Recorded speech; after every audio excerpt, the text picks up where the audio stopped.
Hey, what's going on, everybody? It's Awesome TCG Discussions coming at you with a first place set 1 Frieza deck profile. I decided to profile this for you guys in case you're at Nats and you're looking for last minute additions to make to this deck from the list that I provided, or you're thinking about playing this leader. I'm going to go a little bit in depth. So for those of you who are out there in Cali, represent, man. I hope you all have a great time. If you're a subscriber to my channel and you're there, shout outs to you for, being that competitor and making nats. And if you're there to just enjoy yourself, side events, go ahead, please enjoy that for me because I won't be able to be there this weekend. But this list is for you guys. I really wanted to get this out there because it's like that last minute addition to the decks that I provided to you guys so far that I think would be good decks to take nats.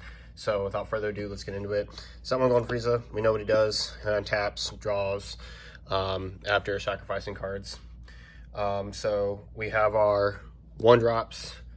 I'm gonna put them all up here because I decided to just go all out on this package right here. So I originally didn't have the Ginyu for a couple reasons. One, I thought I didn't have any, but I forgot that this card's a common in the anniversary packs, and I bought a case of that, so I actually had this card. But I decided to, see what the spice was about with everybody else instead of just playing for this guy. And it's completely broken. You just draw an umpteenth amount of cards in this deck with this. Sorbet being able to search these just provides more targets for Sorbet, which is nice. And then this card is actually good, comes in clutch with Power of a Super Saiyan, especially early. So like you can Power of a Super Saiyan right on your first turn, then play this guy, you get a 15k beat stick, search for another Power of a Super Saiyan, so on and so forth. So it's just really ridiculous. And we upped the amount of power of the Super Saiyans in this list. So this is just a really nice package. It's 14 cards that you want to tribute off with your leader and nets you other cards. So they're pluses.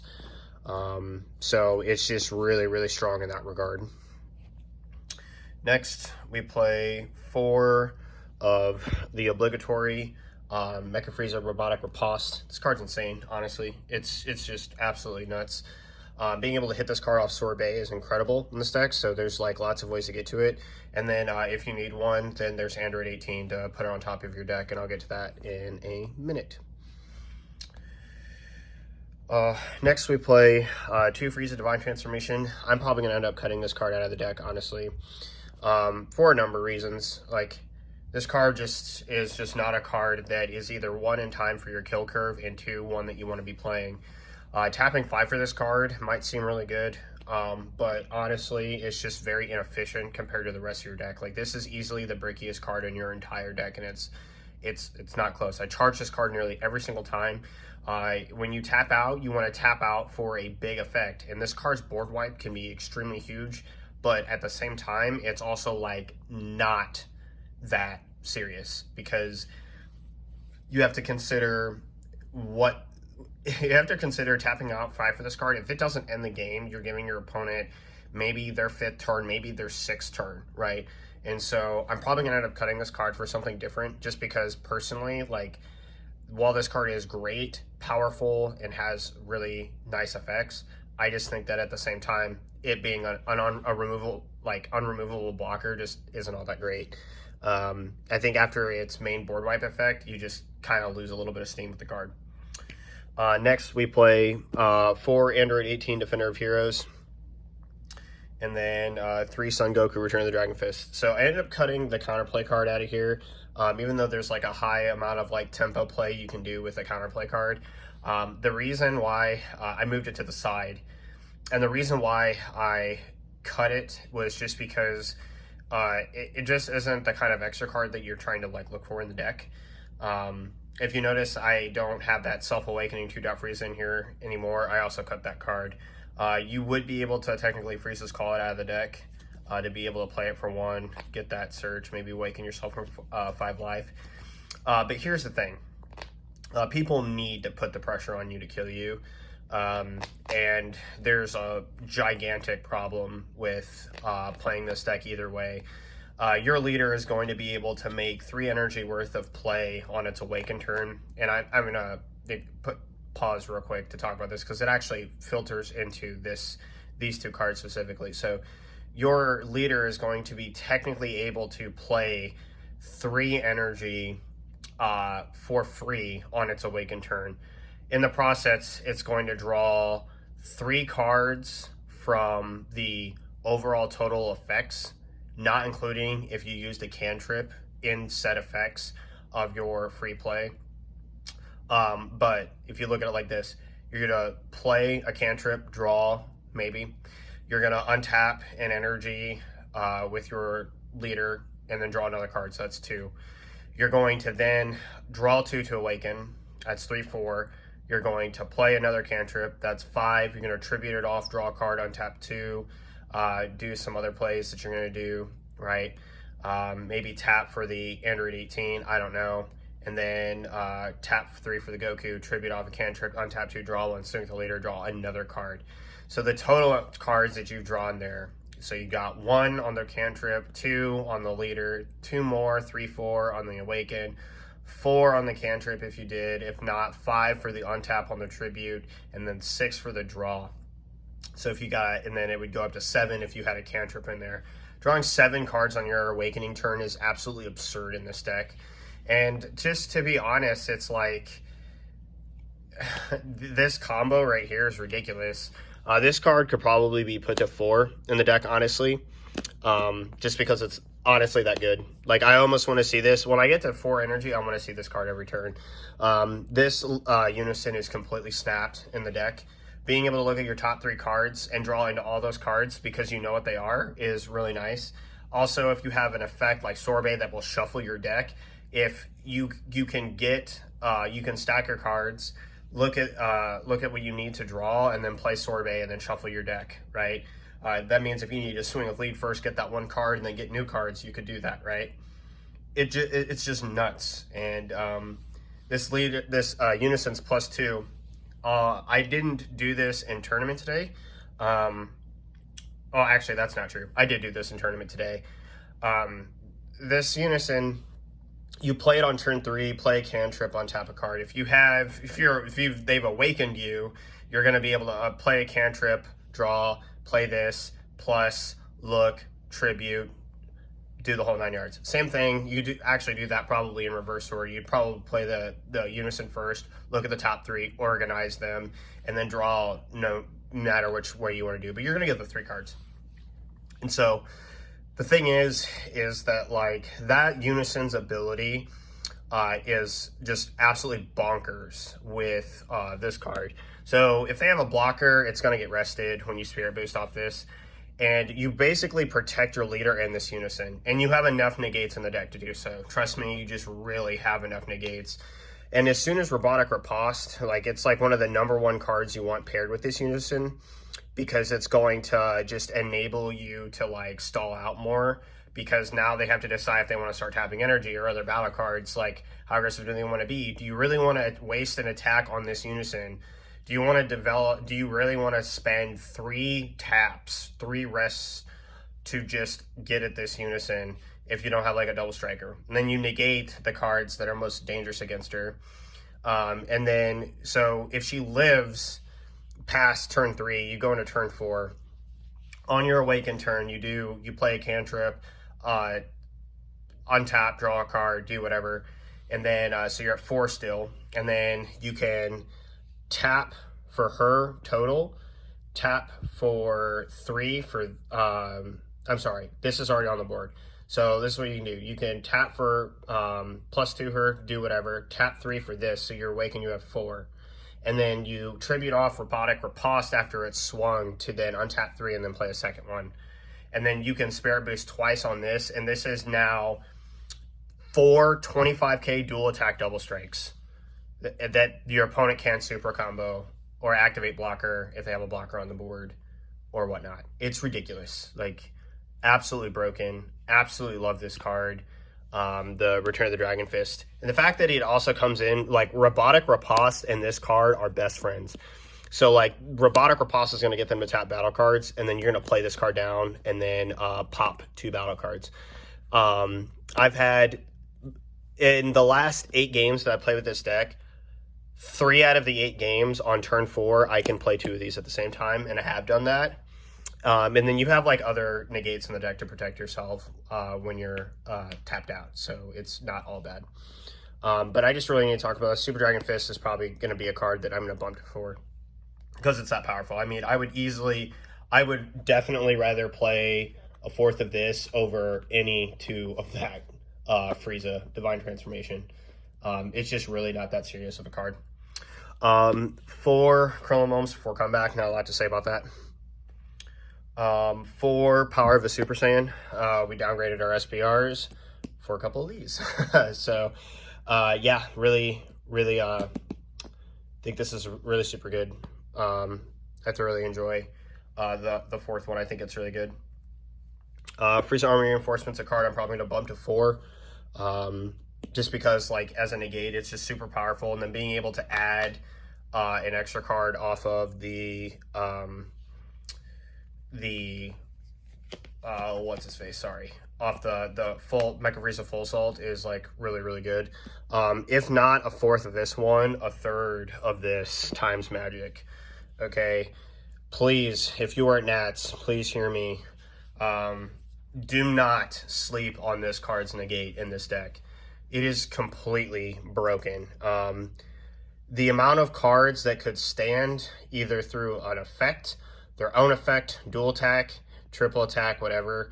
This card shutting that ability to stand is just ridiculous. Times Magic is an incredibly broken card in this deck, especially because your leader sets up your sparking negate for this very easily, and you can easily get yourself down to 5 life for this. And being able to self-awaken while playing this card, and to be able to be tapped out and play this card, and the fact that your leader sets it up incredibly easily is just really nice. Times Magic, honestly, this is one of the best negates in this deck. I'm probably going to bump it to 3. Next, we play 3 Vegeta's Final Flash. You do not need to play 4 of this card. I think that 3 is just fine. 4th would be really clunky because the thing is you're wanting to commit your battle cards. And personally, like, this card in particular just doesn't...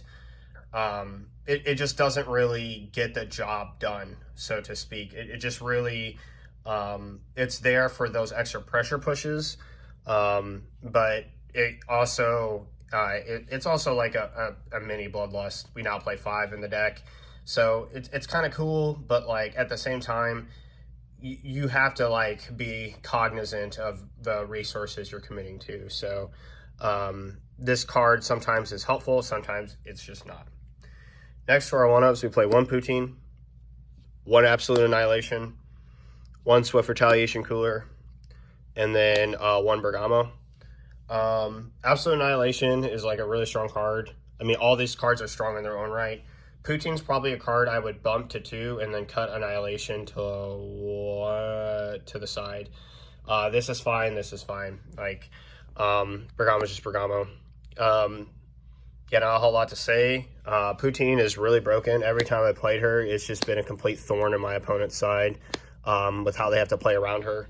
And then with the Absolute Annihilation, there are certain matchups where this card just outright wins you the game because they have to, they'll tap out, or they'll and think that they have like a sparking negate and something, and they just really don't. So onto our SCRs, we play 1 Cold Bloodlust. This card's basically like an SCR because it literally just, it honestly is just so broken at being able to stop a monumental play like they have. Like, they play Fu Shrouded in Mystery, like, against this deck. They are just immediately sad if this card comes down. And there are lots of turns where your opponent's kill curve. This card just absolutely hurts. And then, speaking of Fu Shrouded in Mystery, this card ended every single game that I played today. When you have Dragon Fist and Android 18 on board, and this is available, so you have turn 4, you play 1, turn 5, you play another, if you didn't do the double 1 on turn 4 and killed them, and then turn 6, if this is live and either of those Dragon Fists and an Android 18 are on the board, the game's over. It's just over. There's no way they can win the game. And odds are you'll have the energy to, tap for... If Android 18's in your hand, you can probably tap for that and then tribute a robotic riposte to untap your energy, then play the Fu, and so that you have the Dragon Fist up. And then the last SCR that we played, I made the recommendation that you guys should get this one last time, and I think that it is the best SCR for this deck. It is the best yellow SCR by far. Super 17, Sibling Absorbed. Ultimate Deflect Critical. Play this card, then choose up to one of your opponent's battle cards and rest mode, ignoring barrier. Place it under this card. The played battle card has the skills negated for a turn. If the card be removed from the battle area, removed from the game instead. If your leader and all of your energy are mono yellow and your opponent has 3 or more energy, reduce the energy cost in this of this card in your hand by 7. So 2 things. 1, that energy reduction, energy cost reduction, means that you can literally just play this card down for 1. I mean, like you don't have to counterplay it for 1. You can play it for 1. The counterplay effect also means that you are going to be able to take something from take one of your opponent's battle cards in rest mode, which means Robotic Riposte, Power of a Super Saiyan, get really, really strong with this card. And then to make it even better, as if that wasn't enough, this card has a Bloodlust effect. So you can counterplay for 1, it's basically like playing 2 Cold Bloodlust, and it's a 40k crit body that has Deflect written on it, which means they can't counterplay the card. So I really think that this is I played this today. I swung, created a guy from 2, and then activated Super Dragon Fist's ability, and then bada bing, bada boom. He was just down to 2, and then can't activate super combos or anything else.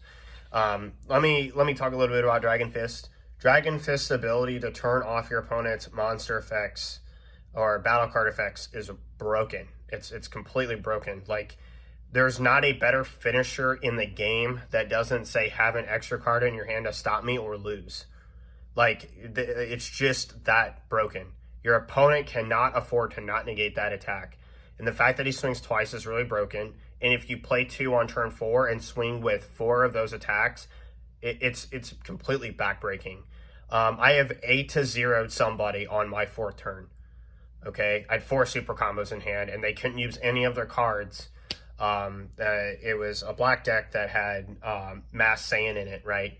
And they had Power Burst, but the thing is like, they didn't have the Power Burst in the hand, but they had a bunch of super combos and Kais that just don't do anything anymore. So it's like really, really, really, really broken. And the fact that it also pops 2 cards in rest mode on incoming is really, really broken. So, yeah, I think this deck has a lot of synergy. Aside from changing the Divine Transformations to something else, because turn 5, you do not want to tap out for that card. Like, it feels and looks terrible. Like, why would I do that when I have, like, Robotic Riposte and a whole bunch of negates that say their entire turn is stopped? Like, I'm not gonna tap 5 for that card. Even to board wipe my opponent, it's like their cards are going to get blown up by your effects with, like, your Son Goku, your other removal that you have. You can absorb one with your SCR. Like, you just don't care, right? So I don't know. And the other thing is like, Poutine is really broken in the deck. So I'll be looking for other ways to improve this to give it a little bit more oomph. Another Return of the Dragon Fist would definitely get the job done, though, in my opinion.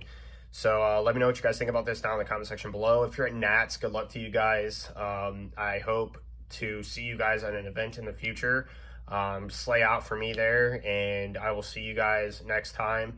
Hope you enjoyed the list. Update gives you some new ideas where my head's at. And this is Alex from TCG Discussions signing off. See ya.